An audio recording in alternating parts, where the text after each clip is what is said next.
കർഷക സംഘം നേതൃത്വത്തിലുള്ള കർഷക മുന്നേറ്റ ജാഥയ്ക്ക് കോഴിക്കോട് ജില്ലയിൽ സ്വീകരണം നൽകി.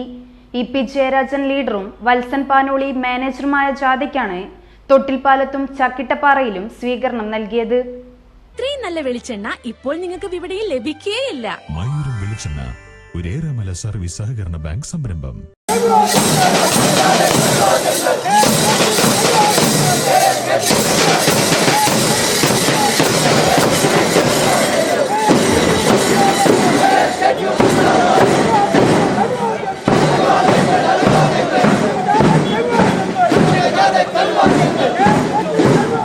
വന്യജീവി അക്രമങ്ങൾക്കെതിരെ 30-31 തീയതികളിൽ തിരുവനന്തപുരം ചീഫ് കൺസർവേറ്റർ ഓഫീസിന് മുന്നിൽ നടക്കുന്ന രാപ്പകൽ ഉപരോധ സമരത്തിന്റെ മുന്നോടിയായാണ് ജാഥ പര്യടനം നടത്തുന്നത്. വയനാട് ജില്ലയിലെ ജാഥ പര്യടനത്തിന് ശേഷമാണ് തൊട്ടിൽപ്പാലത്ത് സ്വീകരണം നൽകിയത്. വന്യമൃഗങ്ങളുടെ ആക്രമണത്തിൽ മരണപ്പെട്ടവരുടെ കുടുംബത്തെ സഹായിക്കാൻ ഒരു പൈസ പോലും കേന്ദ്ര സർക്കാർ നൽകുന്നില്ലെന്നും കേരള സർക്കാരാണ് 5 ലക്ഷം വരെ കുടുംബത്തിന് കൊടുക്കുന്നതെന്നും വനംവകുപ്പ് നിയമത്തിൽ മാറ്റം വരുത്തിയില്ലെങ്കിൽ കേരള കർഷക സംഘം നിയമം കയ്യിലെടുക്കേണ്ട അവസ്ഥ വരുമെന്നും ജാഥ ലീഡർ ഇ.പി. ജയരാജൻ പറഞ്ഞു. ഏതാണ്ട് 10-50 മണിക്കൂർ കേരളത്തിലെ വനംവകുപ്പിന്റെ ഏറ്റവും ഉന്നത ആസ്ഥാനം വളഞ്ഞു വെച്ചു. രാപ്പകലില്ലാതെ വളഞ്ഞു വെച്ചു. കേരളത്തിൽ രാപ്പകൽ സമരം ആരംഭിച്ചത് കർഷക സംഘമാണ്. ഇപ്പൊ എല്ലാവരും നടത്തുന്നുണ്ട്.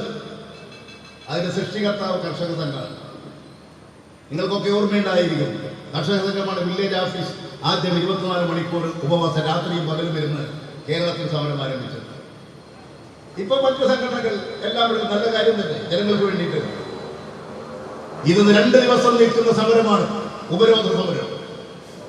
ആ ഉപരോധ സമരം നടത്തിക്കൊണ്ട് കേന്ദ്ര ഗവൺമെന്റിനോട് പറയും, ജനങ്ങളുടെ പ്രശ്നം പരിഹരിക്കും, കൃഷിക്കാരെ സംരക്ഷിക്കും, ഈ നിയമത്തിൽ കാലോചിതമായ മാറ്റം വരുത്തും, ജീവൻ നഷ്ടപ്പെട്ടു പോയവർക്ക് അവരുടെ കുടുംബത്തെ രക്ഷിക്കാൻ നടപടി സ്വീകരിക്കും, ഈ ആവശ്യങ്ങൾ ഉന്നയിക്കും. ഈ ആവശ്യങ്ങൾ അംഗീകരിക്കുന്നില്ലെങ്കിൽ കേരള കർഷക സംഘം നിയമം കയ്യിലെടുക്കാൻ ജനങ്ങളോട് പറയും.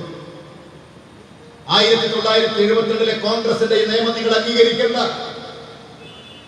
ഇത് ജനങ്ങൾക്ക് വേണ്ടി കോൺഗ്രസ് പാസാക്കിയ നിയമമല്ല.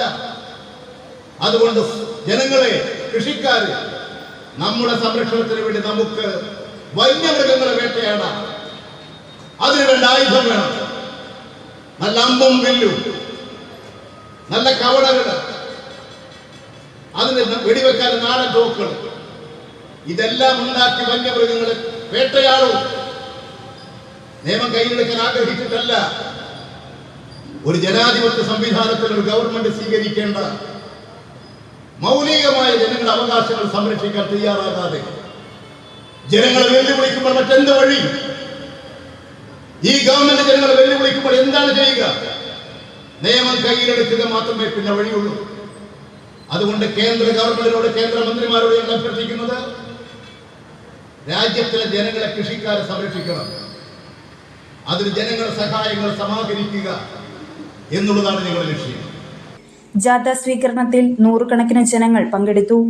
വന്യജീവി നിയമം ഭേദഗതി ചെയ്യുക, ജനവാസ മേഖലയിൽ ഇറങ്ങുന്ന അക്രമകാരികളായ വന്യജീവികളെ കൊല്ലാൻ അനുവദിക്കുക, നാട്ടിലിറങ്ങിയ പന്നിയെ വെടിവെച്ച് കൊന്നാൽ മാംസം ജനങ്ങൾക്ക് ഉപയുക്തമാക്കുക, ജീവഹാനി സംഭവിച്ചാൽ ലഭ്യമാക്കുന്ന നഷ്ടപരിഹാര തുക ഉയർത്തുക എന്നീ ആവശ്യങ്ങൾ ഉന്നയിച്ചാണ് മലയോര ജാഥ പ്രയാണം നടത്തുന്നത്.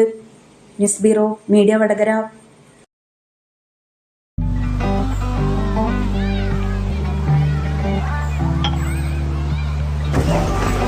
എപ്പോ നോക്കിയാലും പിള്ളേർക്ക് ഒരു കളിയേ ഇല്ലു. നിനക്കെന്നാ വേണ്ടേ? പിള്ളേർ കളിച്ചോട്ടല്ലോ മോരാ.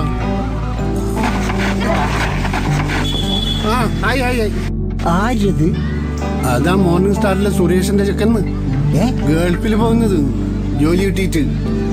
ഏത്? നമ്മളെ ആ കുന്നുമല സുരേഷിന്റെ ചെക്കനാ? അതേന്ന്. കഴിഞ്ഞ ആഴ്ചയും കൂടെ കളിക്കാൻ പറ്റിണ്ടായിരുന്ന ചെക്കൻ. ഓന് ജോലി കിട്ടിയ? ഓന് മാത്രമല്ല, ഈ നാട്ടിലെ എല്ലാ പിള്ളേർക്കും ജോലി കിട്ടും. അതിനല്ല അവരീടെ ഇല്ലത്. ഏതിരോ? നീ ഏതിന്റെ കാര്യമായി പറയുന്നത്? നമ്മുടെ ശ്രീശങ്കരാചാര്യാന്ന്. തൊഴിലാണ് ലക്ഷ്യമെങ്കിൽ ശ്രീശങ്കരാചാര്യ.